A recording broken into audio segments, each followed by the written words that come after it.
चलिए रीना जी से प्रश्न की शुरुआत करते हैं। हाँ रीना जी बताइए। प्रणाम गुरु जी। प्रणाम। हाँ जी गुरु जी, बड़े अजीब से दो प्रश्न है जो मेरे सामने अभी आए थे इसी हफ्ते। हाँ। एक तो ये, जिन लोगों की डेथ हो जाती है क्या उनकी कुंडली का क्या करना चाहिए? मैंने देखा कई लोग उन्हें अपने पास ही रखते हैं और वो पूछते हैं कि अब इनका हम क्या करें। और एक ये दूसरा ये प्रश्न है। रीना जी उन्हीं के ऊपर छोड़ दिया करो कि क्या करें। अच्छा अच्छा। क्योंकि इसका कोई, हाँ, देखो सबके अपने अपने अलग अलग मत हैं। जी जी। कुछ लोग जो व्यक्ति चला गया गुजर गया उनकी चीजों को अपने पास रखना नहीं चाहते, और कुछ हमारे समाज ऐसे हैं जो उनको बड़े संभाल के रखना चाहते हैं। संभाल के। तो दोनों के अपने अलग अलग मत हैं। इसका कोई कोई अध्यात्म से इलाज या नहीं। इससे कोई लेना देना। अच्छा, कोई ले मतलब इसका कोई ऐसा कोई साइड इफेक्ट भी नहीं है कि नहीं कोई नहीं नहीं, नुकसान? और ज्योतिष में ये सब चीज मेंशन भी नहीं है। अच्छा अच्छा। ठीक ठीक। अच्छा, एक समस्या और आती है कि जैसे कोई कुंडली लेकर आ गया कि वो व्यक्ति कहीं चला गया, हाँ तो क्या उस कुंडली से पता चल सकता है कि वो जीवित है अब या नहीं है? वो हाँ। पूछ रहे हैं जी, इसका क्या करें जी हम, ये जी जिंदा जी है? रीना, रीना जी इसका आ, कई ग्रंथ है, और जी। प्रश्न कुंडली से ही इसका जवाब देना ज्यादा उचित है। अच्छा, ना प्रश्न कि कुंडली। कुंडली से। कुंडली तो कभी ऐसा डिसाइड नहीं कर सकती कि हाँ, जीवित है वही क्या मृत है। कभी भी जी जी। उसकी कुंडली से ये सब मत चक्रों में पड़ना। और ये जो है प्रश्न कुंडली में जवाब आता है। पर अच्छा, प्रश्न वही लगाए जो प्रश्न कुंडली का फिर एक्सपर्ट। एक्सपर्ट। जी या जी। केवल सिंपल, और ये गलती मत कर देना जैसे आप प्राशर ज्योतिष के अनुसार कुंडली को विश्लेषण करने लग जाते हैं। उसके नियम अलग हैं प्रश्न जी कुंडली जी। के। तो उन्हीं नियमों को ध्यान में रख करके जी करना जी। चाहिए। जी नहीं, मैं तो सिर्फ एक फिलहाल किताब ही कर रही हूँ अभी, ग्रंथ, और सिर्फ किताब में जब तक एक्सपर्ट नहीं हो जाता किसी और को नहीं छेड़ेंगे। आपको नहीं कह रहा मैं रीना जी, आपके माध्यम जी से हर स्टूडेंट्स को कह रहा जी हूँ जी। ना। जी जी। मैं जिससे बात कर रहा होता हूँ इसका मतलब वो एक के लिए नहीं बात कर, सभी के लिए बात कर रहा हूँ। मतलब हम ज्यादा कोई रिस्क हाँ, इसमें ना लें। एक पुस्तक है वो नोट कर सकते हैं, नष्ट जातकम।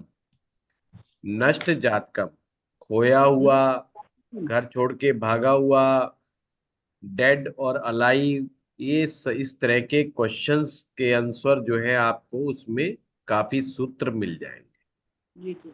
क्या ना, बंधन में तो नहीं है, किसी ने किडनैप तो नहीं किया, ओके। लौट के आएगा कि नहीं आएगा, वो सारे अगर आपका इंटरेस्ट है तो वो आप पढ़िए। अच्छा, नष्ट जाति कम। जाति कम नहीं, नष्ट जात कम। अच्छा, जात कम। ओके। हाँ धन्यवाद गुरु जी। ठीक है। बताइए चारू जी। प्रणाम गुरुजी। प्रणाम। गुरुजी, एक नवमांश का जो सेकंड हाउस है उसके बारे में हाँ ये कहा गया है, ये पूर्व पुण्य का हाउस भी है, संस्कारों का भाव भी है, भोग का भाव भी है। ऐसे में अगर खाली शादी के पॉइंट ऑफ व्यू से अगर हम शादी के रिश्ते को ही ढूंढ रहे हैं नवमांश में, और फर्स्ट हाउस का लॉर्ड और सेकंड हाउस के लॉर्ड में एक्सचेंज हो जाता है, और जैसे कि पाइसेस नवमांश है और फर्स्ट हाउस का लॉर्ड गुरु है, वो दूसरे भाव में जाके बैठ गया, और सेकंड हाउस का लॉर्ड जो कि मंगल है, वो फर्स्ट हाउस में जाके बैठ गया, और सेकंड हाउस में उच्च का सूर्य आ गया।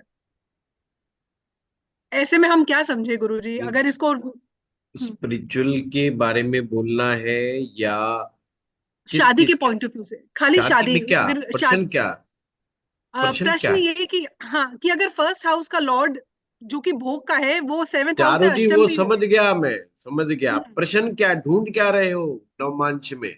शादी में क्या ढूंढ रहे हो? शादी तो हो गई या नहीं हुई, क्या हुआ क्या नहीं हुआ, नहीं नहीं, वो क्या डिस्प्यूट ढूंढ रहे हाँ हो, हाँ। प्रेम ढूंढ रहे हो? जब तो मैं समझा पाऊंगा। हम्म, शादी में इस इंसान का माइंडसेट को मैं ढूंढ रही हूँ कि इसका माइंडसेट क्या रहेगा अगर फर्स्ट हाउस का लॉर्ड सेकंड हाउस में चला जाएगा और परिवर्तन में हो गया। सिंपल सी बात है, शादी का माइंडसेट कैसे देखना चाहिए ये मैंने बड़े आराम से समझाया। लगन का लॉर्ड जब भी सेकंड में जाएगा तो पहली बात तो स्थिरता में कमी आ जाएगी, स्टेबिलिटी में कमी आ जाएगी। दूसरी चीज, कहीं ना कहीं ऐसा व्यक्ति अपनी भाषा को लेकर के, अपने संस्कार को लेकर के मैरिज के अंदर प्रॉब्लम खड़ी हो सकती है या ठीक हो सकती है, दोनों में से कोई ना कोई एक बात आ सकती है। सेकंड हाउस में जो भी ग्रह बैठा है वो अपना एक इम्पैक्ट शो करेगा उस नेचर पर या उसके चरित्र पर। सिंपल सी बात है। नवमांश कुंडली का लगन का लॉर्ड यदि केंद्र में या त्रिकोण में बैठा होगा तो ज्यादा अच्छे चांसेस है। मैं ये नहीं कहता कि बहुत अच्छे चांसेस, ज्यादा अच्छे चांसेस है, ये कंपैरेटिव स्टडी है कि वो व्यक्ति अपनी शादीशुदा जिंदगी को चलाने के अच्छे गुण लिए हुए होगा। हम्म। अब अच्छे गुण लेने के बावजूद भी कई लोगों की नहीं चलती marriage, that's a different matter. But ये एक सूत्र है, क्योंकि नवमांश कुंडली ये बताती है कि हमारे अंदर के गुण क्या है, आंतरिक गुण जो बाहर से नहीं दिखाई देते। लगन कुंडली दिखाती है जो व्यवहार, जो गुण सामने वाला व्यक्ति तुरंत देख लेता है और हम दिखाते हैं, दोनों बात। नवमांशा है फीलिंग फैक्टर, तो हम यहाँ पर फीलिंग फैक्टर को देखते हैं। तो नवमांश का लगन लॉर्ड ये बताता है कि व्यक्ति कितना अभ्यस्त है पिछले जन्म का मैरिज को समझने में।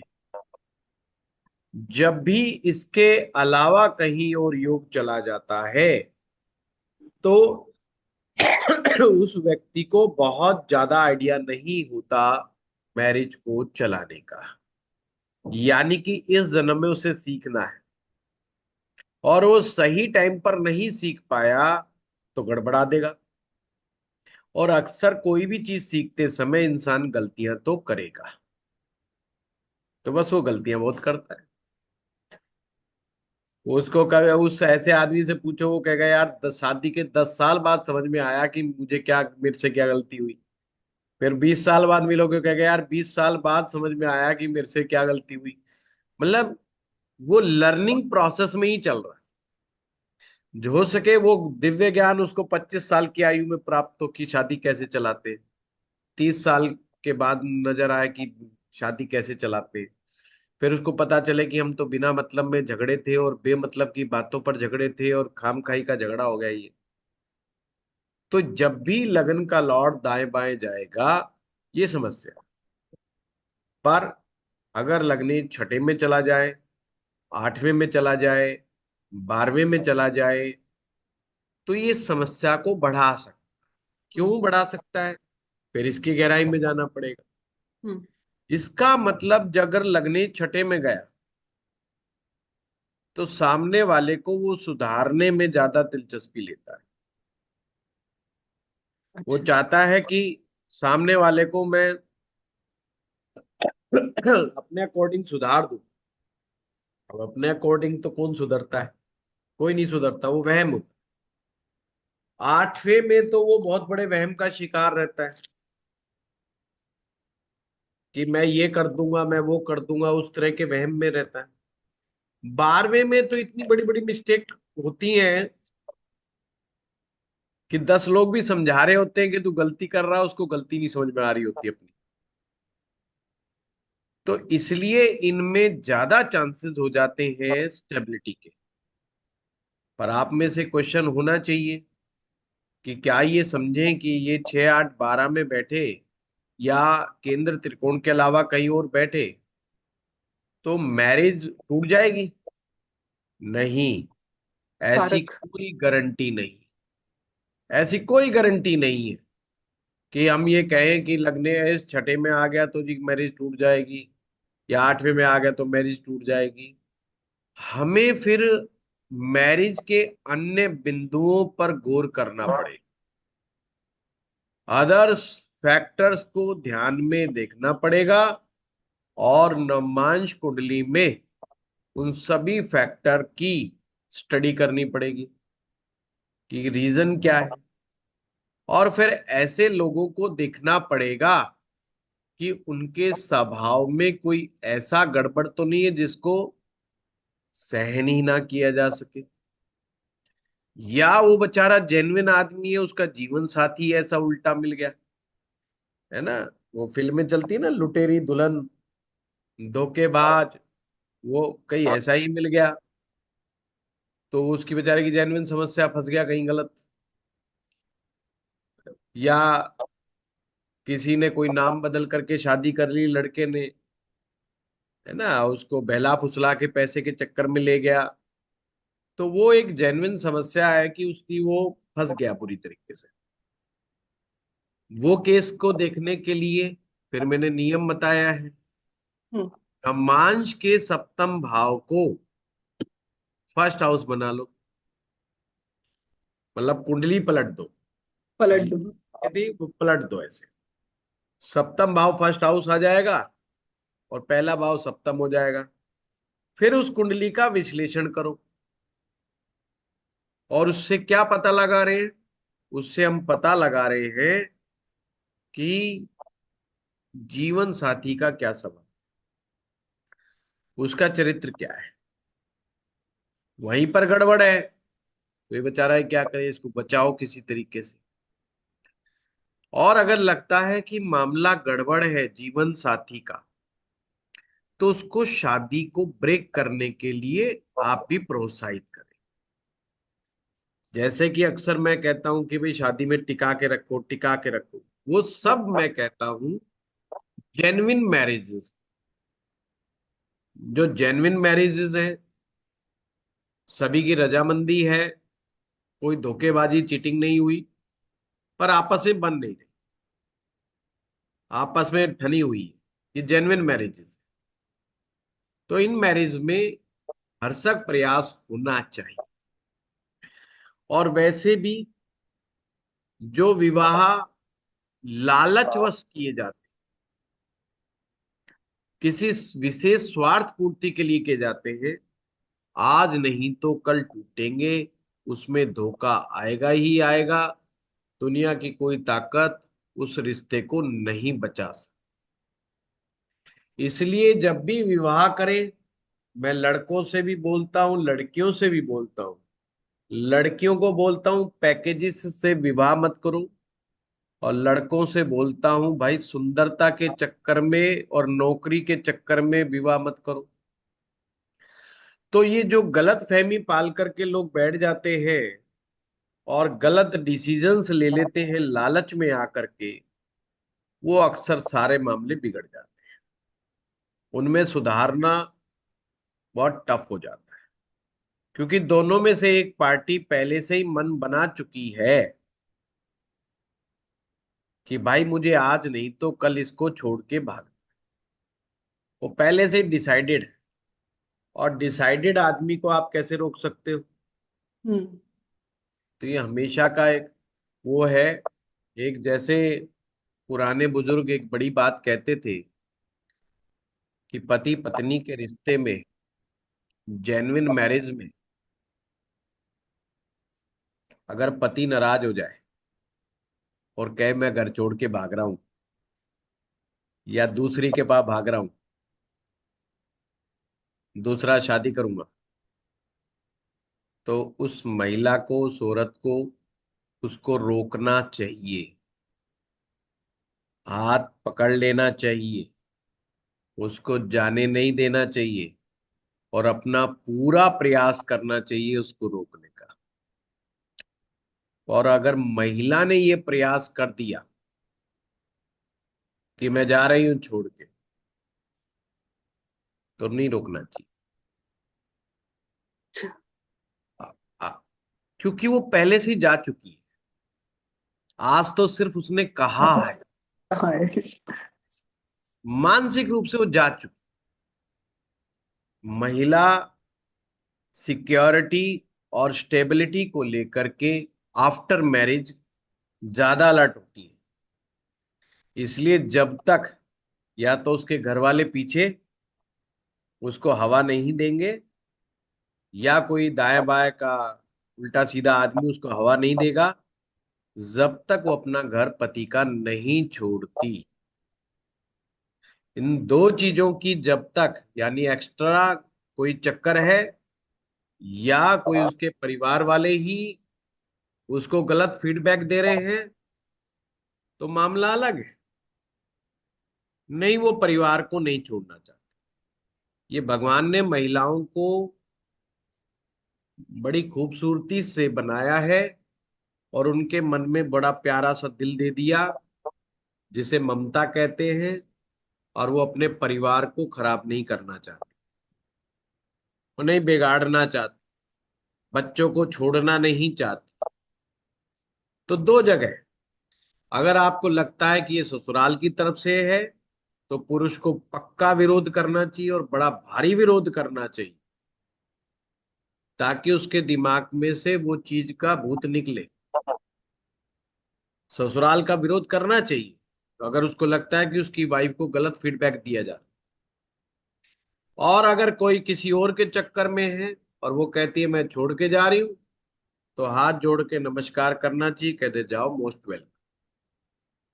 तो ये दो चीज, ये बड़े बुजुर्गों की बातें हैं। क्योंकि मानसिक रूप से चले जाना, ये नमांशा बताता है। ये स्टोरी मैंने मानसिक रूप से है। मैं हाँ। हाँ, ये स्टोरी मैं इसलिए समझा रहा हूं कि ये मैं नमांशा की बात को बता रहा हूँ। इस स्टोरी को समझाने का मेरा पर्पज नहीं था।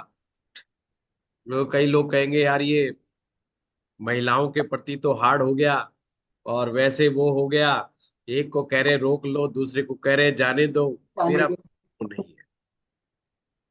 मैं यह नमांश से समझा। पुरुष की प्रवृत्ति, हमेशा ध्यान रखना, पुरुष की ऐसी प्रवृत्ति है कि उसका पहला विवाह, अगर उसके औलाद हो गई है, औलाद हो गई है, लड़ाई झगड़ा चल रहा है, हल्का फुल्का चल रहा है या ज्यादा चल रहा है, और इस बीच में एक्स्ट्रा मैरिटल अफेयर हो गया, कमाल की बात यह, वो अपनी औलाद को नहीं छोड़ना चाहता, और दिल से तो चाहता है, अपनी बीवी को भी नहीं छोड़ना चाहता। पुरुष पहली बीवी को नहीं छोड़ना चाहता। वो बात है कि दूसरी के पास जाना चाहता है, पर छोड़ना वो पहली को भी नहीं चाहता। सिचुएशन ही ऐसी पैदा हो गई, वो एक अलग कंडीशन है। तो रोक लेने से रुक सकता है। अगर पहली से झगड़ा हुआ तो दूसरी से भी तो होगा। ये तो दिमाग लगाना चाहिए। और जैसे ही झगड़ा होगा, क्योंकि पुरुष चाहता है जीवन में शांति, वो शादी इसीलिए कर रहा है कि उसको शांति मिल जाए। और जहां पर ही झगड़ा हुआ, उसका दिमाग घूम जाता है।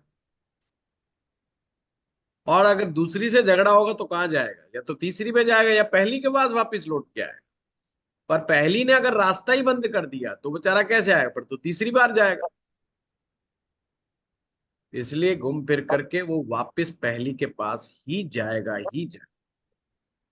ये बड़े बुजुर्गों की सोच थी, ये हमारे बड़े बुजुर्गों की सोच थी। ये मैं आपको बताने का प्रयास कर रहा हूं। पर ये चीज नमांशा भी हमें बता रहा है, क्योंकि नमांशा तो मन की बात बता रहा है।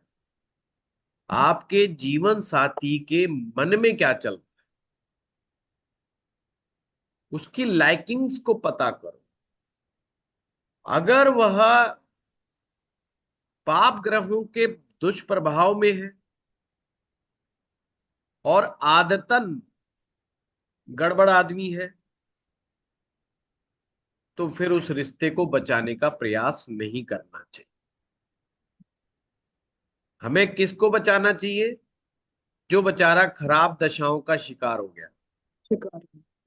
खराब दशा चल गई, बेचारों का झगड़ा हो गया, झगड़ा इतना बढ़ गया कि वो कह रहे हम तो तलाक लेके मानेंगे।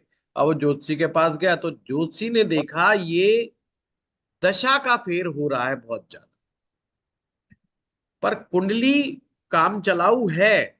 ये नहीं देखने की बहुत अच्छी है, बहुत अच्छी नहीं होगी भाई, बहुत अच्छी वाला नहीं आएगा आपके पास। हाँ, ये समझ ले, बहुत अच्छी वाला तो आएगा ही। अगर ये विवाह के संदर्भ में कह रहा हूं मैं बात, और अगर ये चीज हो रही है कि कुंडली काम चलाऊ है, तो उन लोगों को समझा करके बुझा करके उपायों के द्वारा रोक लेना चाहिए ज्योतिषी को। 6 महीने के उपाय दे दो, 6 महीने की दशा है तो, 1 साल की दशा है तो 1 साल का उपाय में लगा के रखो। उपाय भी काम करेंगे, ये ध्यान रखिएगा, उपाय भी काम करेंगे। और आपके रोकने से अगर वो रुक गया तो विवाह बच जाएगा। तो समझ में आ गया चारू जी? हाँ जी। हाँ गुरुजी। चलिए ठीक। धन्यवाद गुरुजी।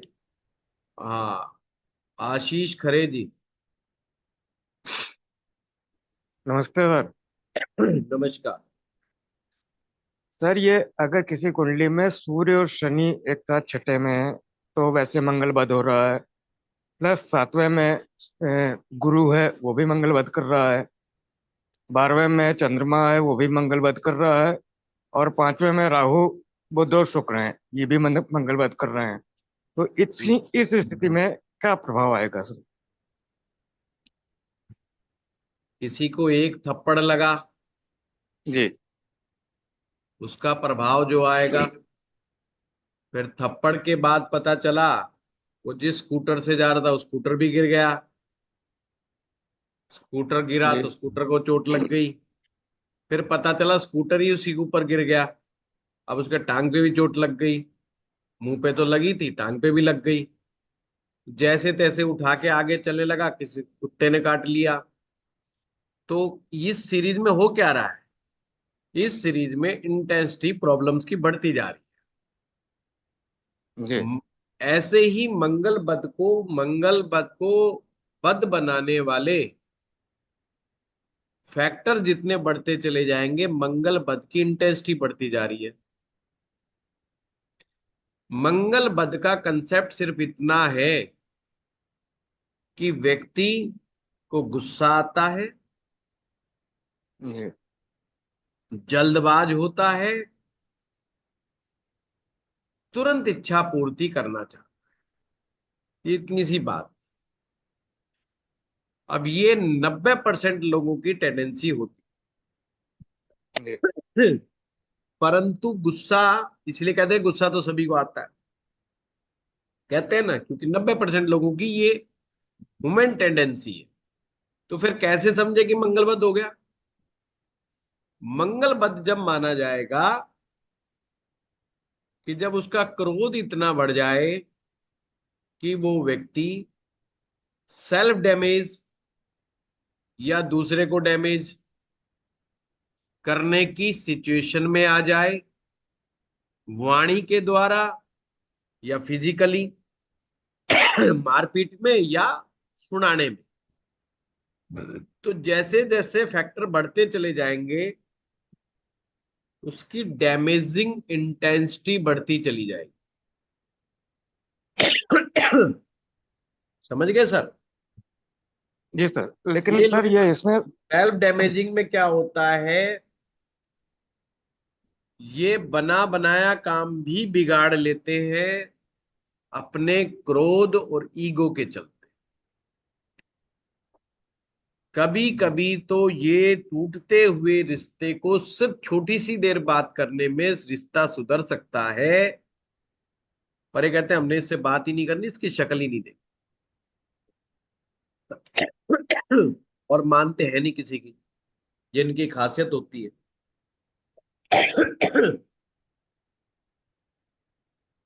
जितने मंगल बद के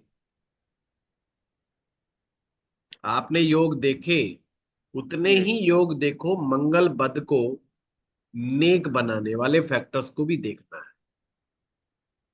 मंगल जहां भी बैठा है, देखो कोई ऐसा प्लेनेट है क्या जो उसको बल दे रहा है? क्या उसको चंद्रमा से मदद मिल रही है? क्या उसको बृहस्पति से मदद मिल रही है? क्या उसको सूर्य से मदद मिल रही है? अगर मदद मिल रही है तो टेम्परामेंट डाउन हो जाएगा, गुस्सा तो होगा, पर वो व्यक्ति अपना काम नहीं खराब करेगा। गुस्सा तो होगा, काम नहीं खराब करेगा। मतलब ये समझो जैसे बीवी से तो झगड़ा करता रहेगा, पर जैसे ही उसे लगेगा बीवी अब छोड़ के जा रही है, उसने पैकिंग कर ली तैयार, उसी समय पैर पकड़ लेगा। उसी समय अपने आप को बेवकूफ कहने लग जाएगा कि मैं तो बेवकूफ हूं, मैं तो गधा हूं, मेरी तो दशा खराब चल रही है, वशिष्ठ साहब के पास जाएंगे, दिखाएंगे, है ना। तो वो ड्रामे करने शुरू कर देगा और वो बचा ले। अब महिला का मन है बेचारा, पिघल जाएगी, तो चल यार हाथ ही जोड़ लिए इसने, अब क्या कर, छोड़ देगी। पर ये घटनाएं वो बार बार उसके जीवन में होंगी, पर वो बार बार बचाता रहेगा। इसीलिए जरूरी नहीं है कि मंगलबद्ध वाले की मैरिज लाइफ खराब ही हो जाए। खराब का मतलब छोड़ के चला जाए, तलाक हो जाए, ये कोई गारंटी नहीं है।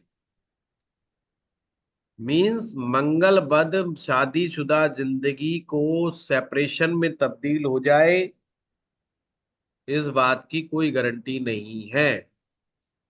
गारंटी जब बनेगी जब नेगेटिव फैक्टर्स कुंडली में बढ़ते चले जाएंगे, पॉजिटिव फैक्टर्स ढूंढने से नहीं मिलेंगे, फिर सेपरेशन पॉसिबल। ठीक है जी। Thank you sir. चलिए, सिद्धार्थ जी, प्रणाम गुरुजी। प्रणाम।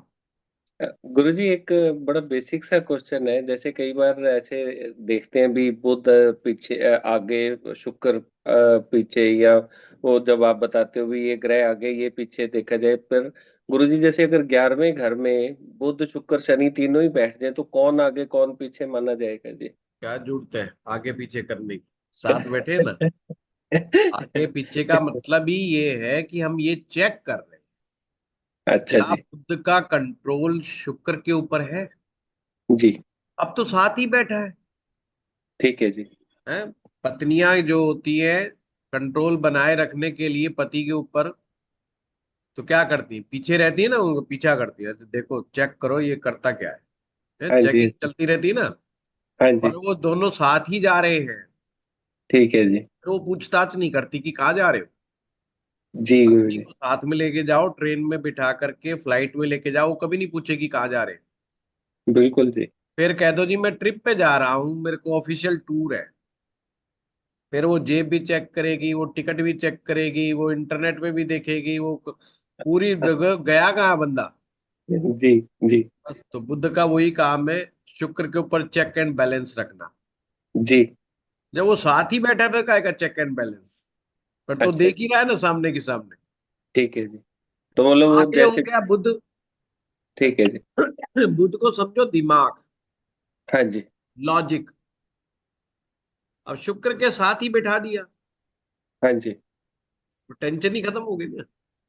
ठीक है जी। बुध आगे निकल गया, दिमाग आगे निकल गया, शुक्र पीछे रह गया। पीछे रहने का मतलब क्या हो गया, पैशन रह गया, पैशन बल हो गया, बलवान हो गया। जी। यानी कि व्यक्ति अपनी लाइकिंग्स के लिए कोई भी रिस्क ले जाएगा। पर बुध पीछे होगा शुक्र से, तो 4 बार लंबी लंबी सांस खींचेगा, फिर सोचेगा ही लाइकिंग्स तो है, बट इस लाइकिंग के लिए रिस्क कितना लेना जी। है ना। हाँ, हाँ जी। देखेगा कि लड़की का बाप जो है क्या करता है, कहीं पता चले पुलिस अधिकारी है वो जी। लायक है, फिर वो ऐसा चक्कर में नहीं फंसेगा बुध वाला, और वो जी। कूद ही जाएगा कहीं। जी। ठीक है। जी गुरुजी। हाँ, सुनील टूटू साहब। एक छोटा सा प्रश्न था गुरुजी। ये एक कुंडली है मेरे पास, उसमें जुपिटर लगन में है, और हम्म। उसको ना जीवन साथी बोलता मुझे डाइवोर्स चाहिए। मैं मुझे इसमें एक चीज लगता है, जुपिटर जो है लगन में बैठा है, वो सेवंथ हाउस को देखता है, और सेवंथ हाउस में शनि की राशि है, 11वीं नंबर की। शनि खुद सिक्स में बैठा है, तो बचाएगा क्यों? जुपिटर तो बचाता है ना। जुपिटर बचाएगा उसी को जो बचना चाहे। हमेशा ध्यान रखना, गुरु का कार्य क्या है, सलाह देना। जी। सलाह कोई मानेगा तो बचेगा, सलाह नहीं मानेगा तो नहीं बचेगा। अक्सर हमारे बेसिक में कई बार कई संस्थानों में ये गलती से समझा दिया जाता है कि दृष्टि का मतलब बस सब कुछ कर देगा वो, दृष्टि पड़ गई तो नहीं। जी दृष्टि का मतलब है कि एक प्लेनेट है जो हमें सलाह दे रहा है कि तुम्हें क्या करना चाहिए और क्या नहीं करना चाहिए। अब सलाह कितनी मानता है व्यक्ति, वही वाली बात है। तो इसीलिए कहते हैं कि गुरु से जुड़ो। गुरु से जुड़ने का मतलब क्या है? गुरु से जुड़ने का मतलब है गुरु जी की बात मानेंगे। जी। जो मानेगा वो बच जाएगा, जो नहीं मानेगा नहीं बचेगा। तो ये कोई गारंटी नहीं है कि मैरिज लाइफ खराब नहीं होगी लगन में बृहस्पति बैठा होगा तो। लगन में बृहस्पति बैठे लोग तीन तीन शादियां कर लेते हैं। समझ गए और दूसरा सुनील? इसका लॉर्ड ऑफ सेवंथ हाउस जो है शनि जो है वो खुद से सिक्स हाउस में बैठा, अपने से 12वें में गया वो जी। वो भी नहीं, मैं नुकसान क्या करेगा। बोलूं, क्वेश्चन क्या है? क्वेश्चन वही था, जुपिटर इसको बचाएगा कि नहीं, यही मेन था, वो वही मैंने जो जवाब आप। दे दिया, जी है ना। अब आप देखो कि शनि तो अपनी राशि में है। हम्म। शनि अपनी राशि में, अब देखो बचाए आगे के नियम पढ़ो, फिर अमांशा देखो, चेक करो, जी हाँ वो देखना है, ठीक है। जी कारक को थैंक यू। देखो। एक फैक्टर से कभी भी डिसाइड मत करो, नहीं फंस जाओगे बुरी तरीके से। कि राइट किसी सर। का देखा कि छठे सप्तम भाव का स्वामी छठे में बैठ गया अपने से 12वां जाकर के, और आपने जोश में आके कह दिया मामला गड़बड़ा आ गया, नहीं, जरूरी नहीं है। ये भी देखना है कि किस राशि में बैठा है। यहाँ पे राशि ने ग्रह को क्या ताकत दी है कि नहीं दी है। क्या अपने से 12वां गया है तो इसका क्या मायने क्या है। फिर जो पूरे वैदिक ज्योतिष से कर रहे हो तो वैदिक ज्योतिष के सारे नियम लगाओ। जी जी। और भाई अपने से कर रहे हो, क्या कहते हैं इसको, लाल किताब से, तो लाल किताब के सारे नियम लगाओ। Right sir. स्क्रीन ब्लर कर रखी थी। Thank you. Thank you. आज मृत्युंजय जी बताइए। प्रणाम गुरु जी। प्रणाम। गुरु जी, कन्या लग्न में बुध को केंद्राधिपति दोष लगता है। ठीक है। लेकिन बुध अगर केंद्र में हो, प्रथम भाव में ही उच्च का, तो केंद्राधिपति दोष इसका जाएगा कि नहीं जाएगा? अगर उच्च का होकर के बैठा है कन्या लगन में फर्स्ट हाउस में, तो जी केंद्रादि दोष ये भंग हो गया। जी, लेकिन वक्री भी है। ऐसे मत बताओ ना, ऐसे तो आप मेरे मजे ले रहे हो हैं। जी कि बोला सिराजुद्दीन दौला कौन था, हम कह रहे जी याद नहीं आ रहा। ये 1890 में हुआ था या 1790 में हुआ था। फिर बोले नहीं नहीं, मैं तो दिल्ली वाले सिराजुद्दीन दौला की बात कर रहा हूँ जिसकी जो है चांदनी चौक में दुकान है। जी ऐसे नहीं, सीधा बोलो कि पहले भाव वक्री हो गया। जी मृत्युंजय जी, जब भी उच्च का ग्रह वक्री हो जाएगा उसकी उच्चता का परिणाम प्राप्त नहीं हो। जब परिणाम प्राप्त नहीं हुआ क्योंकि उच्चता के कारण वो भंग हो रहा था, जी और वो भी पहले भाव में। ये जी स्पेशल केस है, क्योंकि पहले भाव में बुध दिग्बली होता है। जी वो दिग्बली भी, उसको दिग्बल भी प्राप्त हो गया, उच्च का भी हो गया, जी तो भंग कर दिया उसने दोष को। पर अगर वो वक्री हो गया तो मामला गड़बड़ा गया, फिर तो उच्च भंग हो गया। जी। अब नीच भंग तो छोड़ो, उच्च भंग हो गया उल्टा। यानी कि उस व्यक्ति को उच्च बुद्ध के परिणाम प्राप्त नहीं। ठीक है और मृत्युंजय जी। और साथ में शुक्र मंगल बैठे हैं, तो किस्तों में ये क्यों बता रहे हो, अब बैठे रहने दो। अब आप किस्तों में बता रहे हो तो मैं क्यों बताऊं। अब विश्लेषण करो। आपका आंसर लक्ष्मी दिया दे मैंने, केंद्राधिपति दोष का। लक्ष्मी नारायण योग बन जाती है गुरु, बुध लक्ष्मी शुक्र। नारायण कहाँ से बन जाएगा मृत्युंजय जी? वैदिक ज्योतिष का पूरा अध्ययन करो, कहाँ से लक्ष्मी नारायण बना दोगे आप?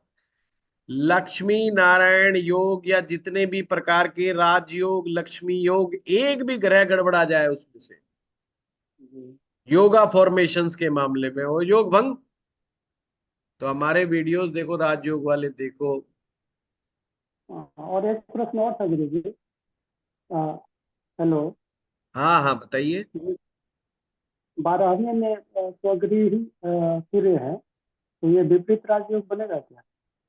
क्या हो गया, आवाज कम आ रही बारह है। 12वें भाव में हाँ, अपने ही सूर्य बैठे हैं, तो ये विपरीत राजयोग बनेगा क्या? 12वें भाव में कौन बैठा है? सूर्य। सूर्य बैठा है। जी। नहीं स्वगृही सिंह राशि में। हाँ, सिंह राशि के अंदर। जी जी जी। 12वें भाव कन्या लग्न में भी। हाँ, विपरीत राजयोग नहीं बने। अच्छा। केवल 12वें का लॉर्ड 12वें में बैठा है, ये सोच करके आप इसको विपरीत राजयोग नहीं मान लो। जी जी जी। ये भी देखना है कि 12वें का सूरज मरणासन हो गया, जी। क्या ऐसा फैक्टर कुंडली में विद्यमान है जो उसको मरणासन स्थिति से बाहर निकाल रहा हो सूरज को। ठीक है ना। अगर जी मरणासन से बाहर नहीं निकाल पा रहा है तो फिर विपरीत राजयोग का परिणाम उसे नहीं प्राप्त हो, जी। बल्कि उल्टा उसको कुछ परेशानियों का सामना करना पड़ेगा। जी। ठीक है गुरु। ठीक है, प्रणाम। जब भी कहते हैं जो बेसिक ज्योतिष जो होता है जी। वो कभी कभी हमें दूसरी दिशा की तरफ मोड़ देता है। अभी बेसिक और ही चल रहा है। ज्योतिष में, नहीं नहीं, मैं आपको नहीं, मैं सभी को कह रहा हूं। मैं बता रहा हूं, बताना चाह रहा हूं कि ट्विस्ट कैसे आते हैं कुंडली में। कि क्या है कि ये इल्यूजन है, लगन चार्ट इल्यूजन होता है कि जी जैसा दिखता है वैसा होता नहीं है। अब देखो, देखने में तो बड़ा अच्छा लग रहा है कि बुध भी उच्च का है, सूर्य स्वग्रही है, और बहुत बढ़िया बढ़िया योग बन गए, लक्ष्मी नारायण योग भी बन गया, ये भी बन गया, पर रिजल्ट्स नहीं आ रहे। परंतु रिजल्ट्स क्यों नहीं आ रहे? अच्छा, कुछ लोग जो होते हैं वो जोश में आकर के एकदम से बोल जाएंगे, अरे देखा, हमने ऐसा भी आदमी देखा है कि जिसका लगन में गुरु, सॉरी, बुध उच्च का बड़ा है और उसके पास फाइनेंस का है, उसको नॉलेज ही नहीं है, उसको फाइनेंस की कोई अक्ल नहीं है। ऐसे अगर आप गहराई में जाएंगे तो वहां पर फैक्टर्स मौजूद है जो बताते हैं कि व्यक्ति को परिणाम क्यों नहीं प्राप्त हो रहे। ठीक है, चलिए। जी। हाँ जतिन जी। प्रणाम गुरुजी। प्रणाम। तो मेरा प्रश्न ये है कि अगर नवमास में अगर फर्स्ट एंड सेवंथ हाउस का एक्सचेंज हो जाए जेमिनी एसेंट में, तो उसमें जैसे सेवंथ हाउस बाधिस हुआ नवमास के हिसाब से देखा जाए, तो अगर वो मेरे फर्स्ट में भाई, आता बादिश बादिश है D1 चार्ट में लगाना है ना। तो हाँ, सर दूसरा क्वेश्चन ये है कि अगर पहला, पहले पे तो आ जाओ भाई, पहले पे तो आ जाओ। पहला तो सुन लो यार। जैसे ये तो उम्र में छोटे लग रहे हैं। क्या नाम है जतिन? पूरा नाम क्या है? सर पोखरियाल। जतिन पोखरियाल। हाँ, पहाड़ से हो। यस सही। हाँ, बहुत बढ़िया। कितने साल की उम्र है? 19 साल। हाँ, जबी जबी जल्दबाजी है। हम्म, राहु का साल चल रहा है ये, ठीक है।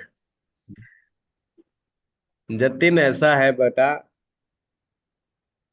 जो आपका प्रश्न है कि लगन का स्वामी सप्तम में आ गया और सप्तम का स्वामी लगन पे चला गया, नवमांश में ये घटना घटी, बेटा ये अच्छी बात हो गई।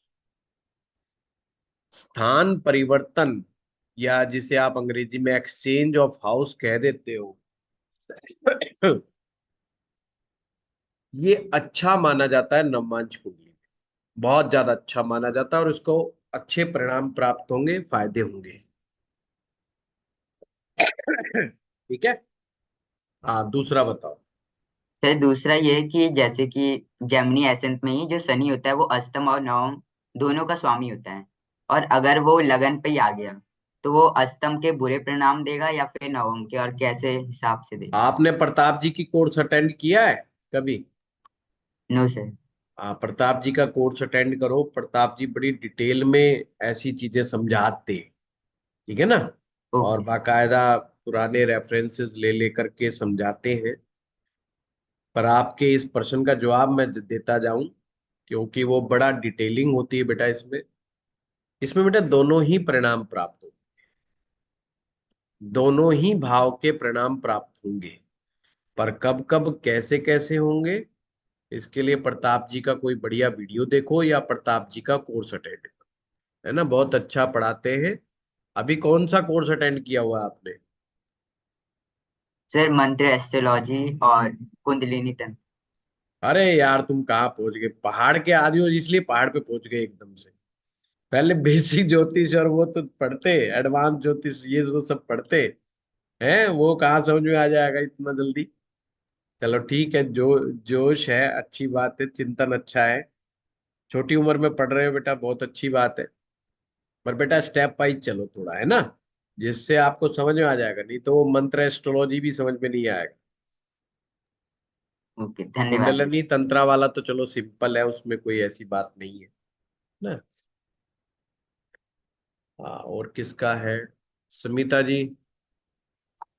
हाँ सर, मैं कई बार कह चुकी हूँ कि आपकी सारी क्लासेस मेरे जैसे के लिए बहुत प्रेरणादायी है, क्योंकि मैं एक बिगिनर ही हूँ और प्रोफेशनल भी हूँ, डॉक्टर भी हूँ, बट इतना मजा आता है मुझे। जैसे आपकी बहुत ही कैरी होम प्रोग्राम, बहुत अचूक। Sir, this may be at my juncture it may sound very stupid, लेकिन मैंने कई कोर्सेज करती हूँ अटेंड, तो जैसे सर आप थोड़ा सा चाहें तो बताएं, मांदी और गुलिका ये जब कहे जाते हैं ये कहाँ से, ये क्या है?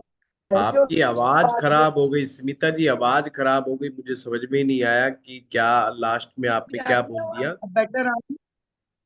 अब आ रही है सर, मैंने ब्लूटूथ हाँ बंद किया। हाँ हाँ, बताइए बताइए। सर मैं, क्योंकि ऑफ कोर्स दो I am a beginner and बहुत स्टूपिड भी हो सकता है, तो ओवररूल कर दीजिएगा इसको। मांदी और गुलिका ये जब अच्छा, बातें होती, सर ये मांदी। कहाँ, इज पार्ट ऑफ वैदिक ज्योतिष? हाँ, वैदिक ज्योतिष का पार्ट है ये। और मांदी जी। गुलिका का बड़ा प्यारा कंसेप्ट है ये। और इसे गोचर में भी लगाया जाता है, इसको वर्षफल में भी इसका उपयोग किया जाता है, और मंडेन में तो इसका उपयोग करना बहुत जरूरी है। ओके। बिना मांदी गुलिका के मंडेन एस्ट्रोलॉजी तो सोचा भी नहीं जा सकता, ठीक तो है। जी सर, लेकिन पहले तो इसको ये सर, पता लगाइए गुलिका थी कौन और मांदी है कौन, ठीक है ना। मांदी फिर मीन्स कंसेप्ट पता शनि, चल जाएगा। शनि का पुत्र एंड शनि का इम्पैक्ट देते हैं, ये समझ आई थोड़ी थोड़ी, जी लेकिन जी। इसको कहाँ से डीप समझा जाए, या जब आप सब पढ़ाते हैं आपके कोर्सेज में देखती हूँ, वर्षफल, लेकिन वर्षफल जब वैदिक ज्योतिष में जो वर्षफल निकालते हैं जी। और जो वर्षफल बनाते हैं, उस वर्षफल में इसका उपयोग ज्यादा बेटर रहेगा। ओके सर, ठीक है, ठीक, मतलब ये दशा, ट्रांजिट, वर्षफल इन सब के लिए होता है ये हाँ, बेसिक। जी जी जी। Thank you so much sir, thank you. हाँ विशाल जी। सर प्रश्न नहीं है एक्चुअली। ये अपना आर्ट ऑफ प्रिडिक्शन और एडवांस्ड आर्ट ऑफ प्रिडिक्शन जो कोर्सेज हैं उसमें जी, मेरा खाली एक अगर रिक्वेस्ट थी कि सर कोई एक वीडियो अगर आप बना के डिटेल्ड वीडियो काल सर्प दोष को थोड़ा एक्सप्लेन कर देते, 12 तरह के जो होते काल हैं। सर्प दोष के लिए विशाल जी, हमारी प्रताप जी की काल सर्प योग के ऊपर पूरी वर्कशॉप हुई थी। अच्छा। प्रताप जी बताएंगे, कहीं मैं भूल तो नहीं रहा क्योंकि दिमाग में फोगीनेस है। सर प्रताप जी, है हमारी काल सर्प योग तो है। हो गया ना? इस वर्कशॉप हुआ था। कोई मुझे बात, अच्छा। 7-8 क्लास कर रहा होगा। कोई बात नहीं विशाल जी। प्रताप जी ने काफी अच्छा एक्सप्लेन किया है, और उसमें से कुछ वीडियोस यूट्यूब पर भी अवेलेबल हैं। फिर भी मैं स्टाफ को बोल दूंगा, वो आपसे बात कर ले, बता सर देंगे। बहुत अच्छी रिकॉर्डिंग कोर्स है, मैंने लिया हुआ है, और अभी हाँ डिस्काउंट भी चल रहा है, बहुत ही कम एनर्जी एक्सचेंज में। It's a very beautiful course, जी। It is there on the platform, I have sir seen इसमें इट। 12 ऑल 12 12 तरह के काल सर्प दोष पूरे कवर किए गए हैं। हाँ, 12 तरह के काल सर्प योग। अच्छा क्योंकि मैं उसमें उपस्थित था, एक में तो शायद डाउट क्लियरिंग सेशन मैंने लिया था, जहां तक अच्छा मुझे याद आ रहा है। तो ये हो चुका है, हमारा ये टॉपिक कवर है। जी सर। अच्छा, ठीक, धन्यवाद सर। हाँ, योगेश पाटिल। नमस्ते गुरुजी। नमस्ते। मेरा सवाल ऐसा था कि अगर मंगल चतुर्थ भाव में और फोर्थ हाउस में और गुरु दशम हाउस में चला जाए तो इसका रिजल्ट कैसा देखेंगे? कैसा देखना चाहते हो ये बताओ। हाँ। नहीं, कैसा देखना चाहते हो पाटिल साहब? अच्छा देखना चाहते हो, बुरा देखना चाहते हो? दोनों सर, कंफ्यूजन है इसलिए। तो दोनों ही होंगे, कंफ्यूज नहीं होना। हर ग्रह पॉजिटिव और नेगेटिव दोनों ही इम्पैक्ट देता ही देता है। ज्योतिष में कोई भी ग्रह की ऐसी सिचुएशन नहीं होती जहां वो केवल और केवल pure and pure positive result दे। आप बेस्ट से बेस्ट प्लेनेट सोच लो और बेस्ट से बेस्ट सिचुएशन में बिठा दो, वहां पर भी वो नेगेटिव परिणाम देगा। पर जब पॉजिटिविटी ज्यादा हो जाती है, नेगेटिविटी कम हो जाती है, तो अपन उसको दरकिनार कर देते हैं, है ना। हाँ, जी तो गुरुजी। ये देखो, इसी प्रकार से इस माप मैटर में बिल्कुल कंफ्यूज मत हुआ करो। जहां ज्यादा नेगेटिविटी है वहां भी पॉजिटिविटी होती है। जी गुरुजी। पर जब नेगेटिव मिलने लगता है तो हम पॉजिटिव भूल जाते हैं, और पॉजिटिव मिलने लगता है तो हम नेगेटिव भूल जाते हैं। तो जहां चला लो, हम गुरु ग्रह को बहुत अच्छा मानते हैं, गुरु ज्यादा पावरफुल हो गया तो रिलेशनशिप में बहुत बड़ी प्रॉब्लम पैदा कर देगा। हम्म। आदमी दूसरों की बातें ही नहीं सुनना चाहता, है ना। हाँ हाँ। मैं ही आप लोगों की आधी बात काट देता हूँ, बैठ करके पूरी बात का सुनता हूँ। पहले मेरी बात सुन, है। देख रहे हो ना, ये तो थोड़ा सा इफेक्ट है, छोटा सा। अगर ये ज्यादा बड़ा हो जाए तो आदमी ढंग से बात नहीं करेगा। इफेक्ट है, साइड इफेक्ट। बट क्या होता है कि सामने वाला भी मुझ में पॉजिटिविटी देख रहा है, इसलिए वो नेगेटिव चीज को नहीं ढूंढेगा। नहीं ढूंढेगा तो मेरा ये व्यवहार नहीं पता चलेगा, मैंने बता दिया तो पता लग गया कि मैं, अच्छा अच्छा, आधे आधा सुन। अच्छा, होता क्या है कि हमारे दिमाग में है कि चलो हमें तो समझ में ही आ गए पूछना क्या चाह रहे हैं, तो चलो अब क्यों टाइम वेस्ट किया, आगे बढ़ लो। बट ये फिर एक आदत भी तो हो जाती है ना। हाँ, तो ये चीज है, देखना क्या चाहते हो वो मुख्य मैटर। किसी शरीर में, किसी इंसान के शरीर में हम क्या बीमारी ढूंढ रहे हैं, इससे पता चलेगा कि बीमारी है कि नहीं। आप बीमारी हम्म। मत ढूंढो, जल्दी से बीमारी नहीं मिलेगी। इसलिए कुंडली में पहले से ही क्लियर होना चाहिए कि आप इस कुंडली से देख क्या रहे हैं। अब मंगल चौथे भाव में बैठा है, इसका साइड इफेक्ट देख रहे हैं, कि 10वें में गुरु बैठा है, इसका साइड इफेक्ट ढूंढ रहे हैं। सबके आयाम अलग अलग हैं। या मंगल गुरु आमने सामने बैठे हैं, इसको देख रहे हैं, तरीका ही अलग है टोटल। जी गुरु। बस ज्योतिष इसी तरीके से है। जैसे एमबीबीएस होता है ना, एमबीबीएस में जाते हैं बच्चे, पढ़ाई करते हैं, पर क्या वो डॉक्टर बन जाते हैं? नहीं। डॉक्टर की सिर्फ डिग्री मिल जाती है उनको। डॉक्टर तो अस्पताल में जाके जब किसी बड़े सीनियर के अंडर में डांट खाते हैं, ये बहुत डांट खाते हैं, बहुत गलतियां करते हैं, फिर बहुत डांट खाते हैं, बहुत डांट पड़ती है, और जितना सख्त बॉस होता है फिर वो उतना जल्दी सही सही सीखते हैं। और हमें लगता है कि एमबीबीएस करने के बाद व्यक्ति बन गया डॉक्टर। नहीं, वो डिग्री के हिसाब से डॉक्टर बन गया, अभी डॉक्टर बना नहीं है। अभी तो उसको 5 साढ़े 5 साल उसको एक एटमॉस्फेयर मिला है बीमारी और शरीर रोग देखने का। वो एक एटमॉस्फेयर से बाहर आया, अब उसको रियल ज्ञान अब प्राप्त होगा। हम्म। वास्तविकता उसे लोगों की अब पता चलेगी कि बीमारी जो किताबों में लिखी है उसको कैसे ट्रीट करना है। और जब वो बूढ़ा हो जाएगा फिर वो समझ जाएगा कि हाँ जवान आदमी की क्या प्रॉब्लम है, बूढ़े आदमी की क्या प्रॉब्लम है, वो शक्ल देखते पे समझ जाए। ऐसे ही ज्योतिष है। जब आदमी किताबें पढ़ रहा होता है तो बस वो समझ लो एमबीबीएस की डिग्री कर रहा है, नॉलेज उसे कुछ नहीं है। यहाँ से रेफरेंस उठाओ, वहां से रेफरेंस उठाओ, ये बुक उठा लाए, वहां से नोट्स उठा लाए, उसका वीडियो चुरा लाए, उसका फलाना उठा लाए, उसका नोट्स उठा लो, कुछ नहीं होता। वो सिर्फ एक एटमॉस्फेयर है। आप फिर गुरु के अंडर में जाते हैं, गुरु जी के पैर पकड़ते हैं, महाराज जी किताबें बहुत पढ़ी, वीडियोस बहुत देखे, है ना, तो अब पर समझ में नहीं आया। फिर गुरु जी के अंडर में जाते हो तो गुरु जी फिर समझाना शुरू करते हैं बैठा के, ये तो ये गलती है, ये गलती है, ये गलती। जैसे आज वो मृत्युंजय जी आए थे, उनके इतने अच्छे अच्छे तो योग बन रहे थे कुंडली में, वो खाम खा आज संडे के दिन उनके योग खराब हो गए। तो ये दिक्कतें हो जाती हैं। तो फिर वो कहते हैं यार किताब में ये चीज कहाँ लिखी हुई है। मृत्युंजय जी हंस रहे हैं कि हाँ बात तो ठीक कह रहे हैं कि योग तो खराब कर दिए गुरु जी ने। तो कहने का मतलब मेरा ये है, स्टेप्स गुरु सिखाता है। ज्योतिष को कहना ये बड़ी विद्या है।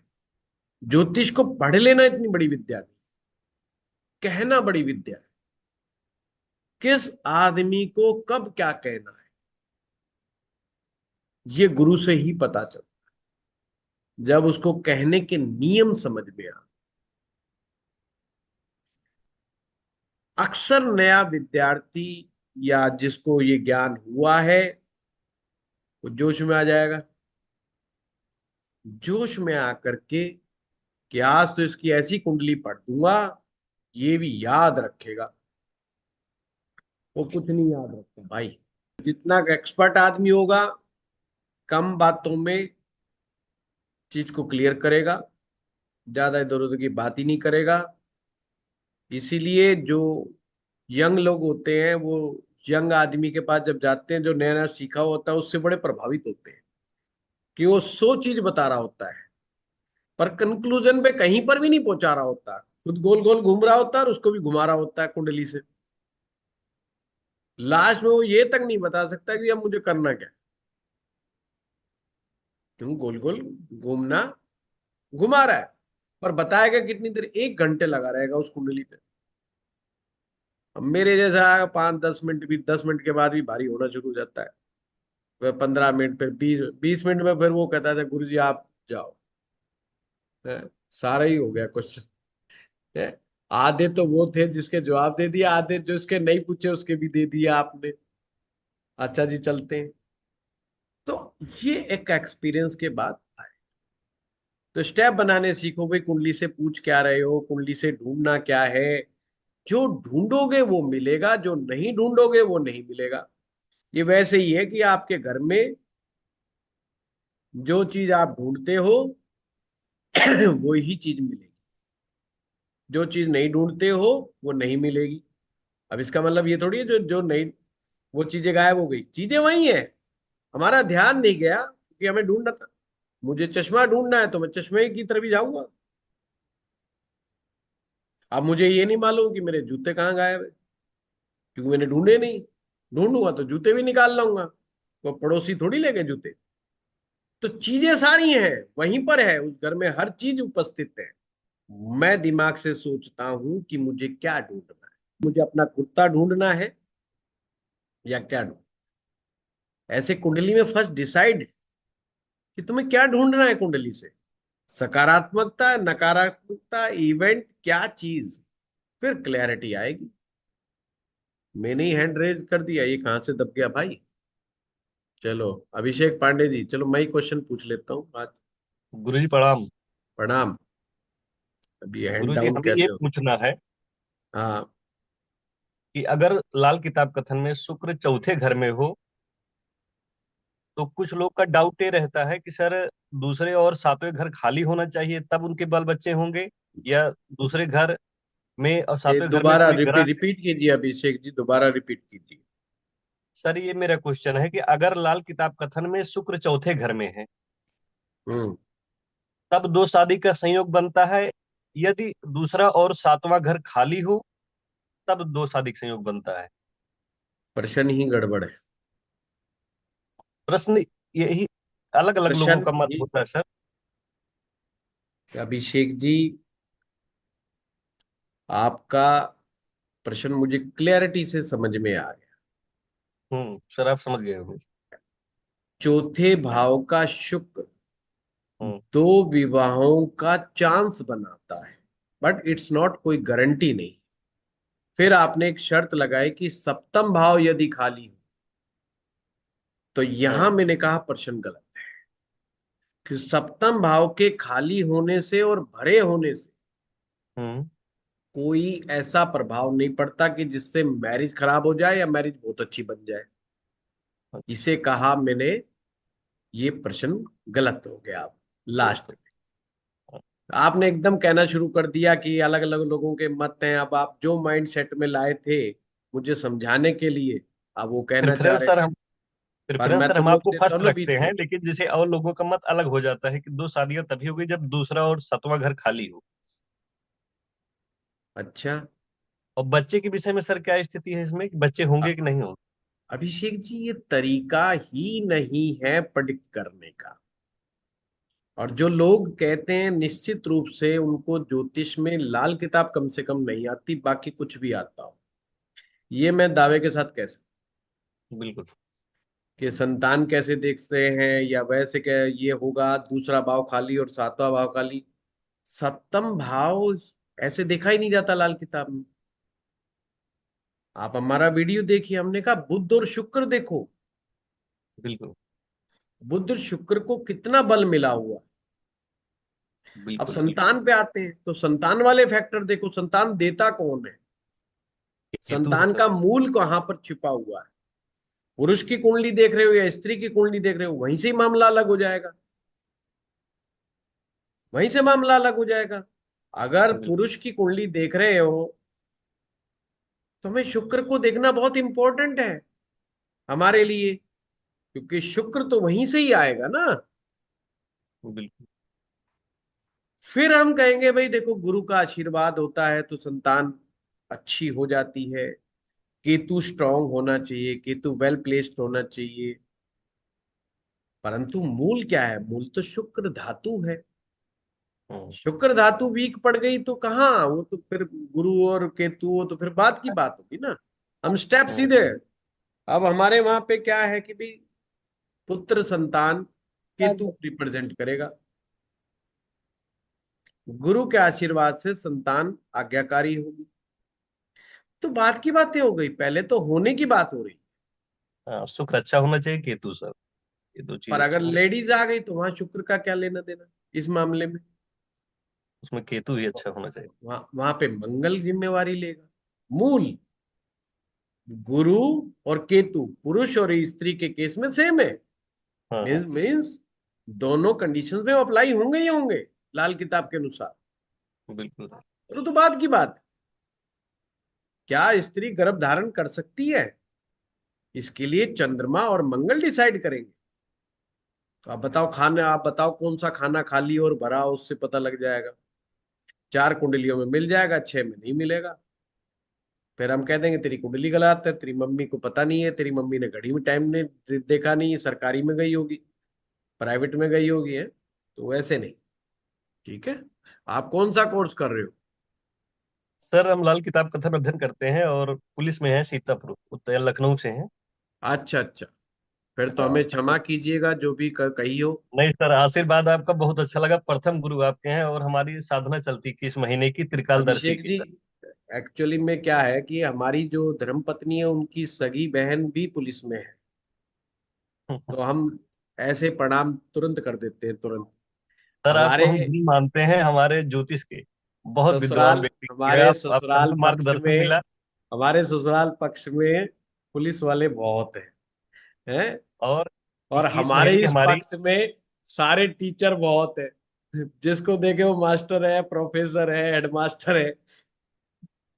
जी। और 21 महीने की साधना चल रही सर ब्रह्मदेव की हमारी। इससे ठीक है। त्रिकालदर्शी भी हूँ और ये ज्योतिष वाला भी हमारा बहुत। आप गुरु मिल गए तो हम आपसे दर्शन करने भी आएंगे, मिलने भी आएंगे। हमें अच्छा लगा आपका अध्ययन, हम जी करता जी रहता हूँ 2-2 3-3 घंटे जी जी रात में। बड़ा अच्छा जी। लगता है। बहुत आपकी कृपा बहुत प्राप्त होती है। बहुत बढ़िया, बहुत प्रणाम सर, धन्यवाद। प्रणाम। चलिए, आप सभी का हो गया। और और दिवाली की शुभकामनाएं सर हमारी आप तरफ से। सभी को बहुत बहुत हमारे दीपावली तरफ से की सर भी शुभकामनाएं। भाई जब तक दीपावली मुबारक हो गुरुदेव, मुबारक दीपावली हो की सर बहुत आपको भी। शुभकामनाएं। सर दिवाली की बहुत बहुत 31 को है शुभकामनाएं। ना बहुत सर? बहुत शुभकामनाएं। 31 को सर, 31 को मना रहे हैं ना? जब मन करे जब मना लो, अच्छा। ठीक है ना। देखो, कंफ्यूज बहुत खामखाई बहुत हुए नहीं शुभकामनाएं। है, हम खुद हो जाते कंफ्यूज। बंद कर दो ठीक जब है, मन करे जब मना लो, ठीक है सर, है ना। Thank you. पहले तो इतने दिन पहले कर लिया करते थे प्रोग्राम। शास्त्र के अनुसार अगर हम देखें तो दीपावली से 15 दिन पहले और दीपावली के 15 दिन बाद, ये पूरा एक महीना, ये तंत्र महा कहलाता है, यानी कि साधनाओं के लिए उत्तम दीपावली साधना का सर्वोत्तम पर्व है। दिए जलाना ये प्रतीक है कि उस दिन सूरज भी डाउन है, नीच राशि के हैं, और चंद्रमा भी डाउन, तो रोशनी नहीं है। Yes yes. रोशनी करो, दिए जला करके रोशनी करो। रोशनी उस दिन सूरज की और चंद्रमा की नहीं। जब भी साधना की जाती है तो तारा बल देखा जाता है, सूर्य का बल देखा जाता है। चंद्र बल के बिना साधनाओं में सफलता नहीं मिलती, परंतु जो तंत्र साधनाएं होती हैं उसमें जो कमजोर स्थिति होती है चंद्रमा की, वो सर्वोपरि मानी जाती है। तंत्र जो है ये जिद्द का नाम, प्यार मोहब्बत का नाम नहीं, जिद्द। मेरे भाग्य में नहीं है पर मुझे चाहिए, जो ये कहे उसको तंत्र में जाना चाहिए। जो कहे प्रभु जी जो दे दो वो सो ठीक, उसे भक्ति मार्ग में जाना चाहिए। तो ये भक्ति का दिन नहीं है, ये तंत्र का और शक्ति का दिन है। गृहस्थों के लिए माँ लक्ष्मी जी की आराधना, साधना करने का उत्तम पर्व है, क्योंकि ये शुक्र का एक प्रकार से पर्व है, शुक्र को बल देने का पर्व है। इसलिए सभी लोग नए वस्त्र धारण करते हैं, साफ सफाई होती है। शुक्र के अंदर ही बल है इस महीने। तो बाकी आप अगर ज्योतिष के माध्यम से चीजों को देखोगे तो दीपावली को समझ जाओ। मुहूर्त मुहूर्त है तो लोगों ने बहुत ज्यादा हुआ बना दिया। 31 तारीख की सायकाल से ही अमावस्या लग जाएगी। कंफ्यूजन कहाँ खड़ा हो गया? कंफ्यूजन उनका था जो हर अमावस्या को पितरों के लिए भोजन अर्पित करते। हमारे सनातन धर्म में बहुत सारे परिवार ऐसे हैं जो हर अमावस्या को पितरों का भोजन निकालते। हाँ जी। और जो अमावस्या जो पितरों की निकाली जाती है उसमें उदित तिथि का प्रावधान है, यानी जो सूर्योदय के समय जो तिथि उदित हुई है वो, अब वो तो एक तारीख को ही होगी ना उदित, पर शाम को उसको पहले ही रात से पहले हो जाएगी। अब रात को 1 बजे जब वो निकालेंगे, रात को करने बैठेंगे 7 बजे बाद, 8 बजे बाद, 9 बजे बाद, तो पड़वा है, प्रतिपदा जिसे कहते हैं। तो अपने अपने नियम है, तो अपने करना है कर लो, जिसका जो मन करे उसमें करो। तो ऐसा नहीं है कि कोई अगर मुहूर्त से चूक जाएगा तो क्या हो जाएगा साहब, ये तो अखबार आ गया, इंटरनेट आ गया, किसी समय तो सायकाल होते ही बस शुभ चौगड़िया देखी नहीं पंचांग से, पूजन कर लेते थे, इतना चक्कर ही नहीं। एक व्यक्ति का फोन आया, क्या जी राहु काल कब है? ये भगवान, कहाँ राहु काल में लग रहा है, क्या राहु काल करेगा इस समय भाई? आप इस महीने में चल रहे हो। मैंने कहा ये पूरा तंत्र का महीना है। दीपावली एक ऐसा उत्तम दिवस होता है कि जिसमें कहा जाता है सिगदड़ तांत्रिक, जिसको मंत्रों का ज्ञान नहीं, जिसको स्टेप्स का ज्ञान नहीं, अगर वो भी मंत्र जप कर ले तो उसकी भी कामयाब मिलने की चांसेस बढ़ जाते हैं। क्योंकि उस समय ब्रह्मांड में एक ऐसी ऊर्जा व्याप्त होती है जो मंत्र साधना के लिए और तंत्र साधना के लिए उत्तम होती है। विशेष महत्व है। कोई एक घंटा आगे, कोई एक घंटा पीछे, ये मत चूक जाना कि साहब क्या करे, लक्ष्मी जी नाराज हो गई। लक्ष्मी जी ऐसे नाराज नहीं होती, वो पूरे साल भर देखती रहती है ये लक्ष्मी जी के लिए क्या कर रहा है, क्या नहीं कर रहा है।